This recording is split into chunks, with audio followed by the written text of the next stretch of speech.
Hello बच्चों, let's read the question. The question states Bohr's theory is not applicable to A. Helium, B. Li plus 2, C. He plus 2 and D. The hydrogen atom. Let's understand the basic key concept to the question. सबसे पहले we need to understand कि Bohr की theory क्या थी. So Bohr की theory it was proposed by Neil Bohr, as the name suggests.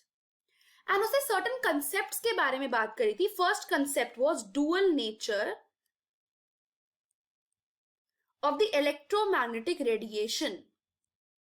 As we know that electromagnetic radiations they possess two nature. Electrically भी होता है एंड मैग्नेटिक भी होता है, and both being 90 degree separated to each other. उसने इस बारे में भी बात करी थी and gave the concept to. Second, उसने बात करी about the atomic spectra, but उसने बात करी atomic spectra of hydrogen atom.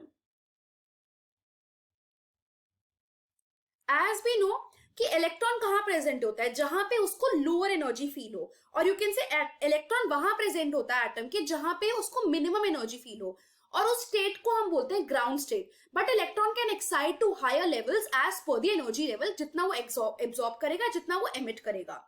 सो उसने ये बताया that electron is present in the atom which has the minimum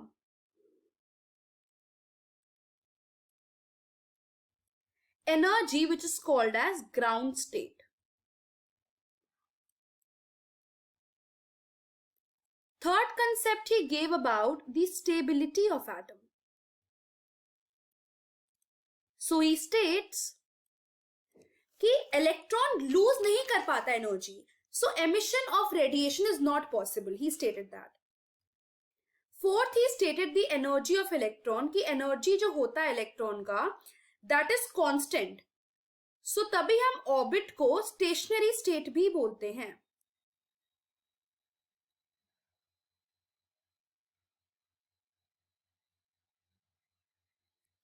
so he gave और more concepts as well, but these are the main concepts जो उसने दिए थे. But बोहर थ्योरी किस पे एप्लीकेबल है, let's see that. So Bohr की theory it was applicable, or it is applicable only on hydrogen atom which is having one electron, or hydrogen like species. मतलब ऐसे आयन जिनके पास वो hydrogen like electronic configuration attain हो चुकी है और they are having one electron. Let's state with first option. First option कह रहा है helium. As we know that helium का एटॉमिक नंबर क्या है, 2. So it has 2 electrons. Hence 2 electrons होंगे तो ना ये हाइड्रोजन लाइक स्पीशीज है, ना ये हाइड्रोजन लाइक 1 इलेक्ट्रॉन प्रेजेंट है. Theory is not applicable.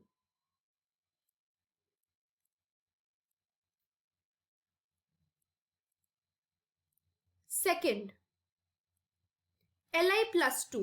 As we know the Li, it is having the atomic number of 3, and अगर उसमें हम 2 इलेक्ट्रॉन रिमूव भी कर दें as it is losing the electron, so 1 electron will be there. As 1 electron is there, it is considered to be as hydrogen-like species or hydrogen-like species. Hence, Bohr theory is applicable.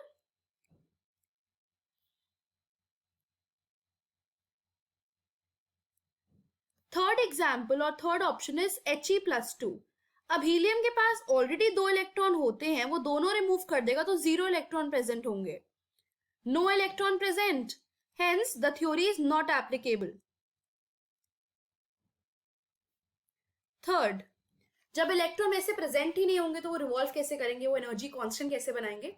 Hydrogen atom, we know that hydrogen atom में क्या कितने electron present होते हैं, 1 electron, तो ये तो करेगा ही करेगा. Hence, we have to go for the species जो नहीं करते हैं. So the final answer is option number A and option number C. I hope you understood it well. Best of luck.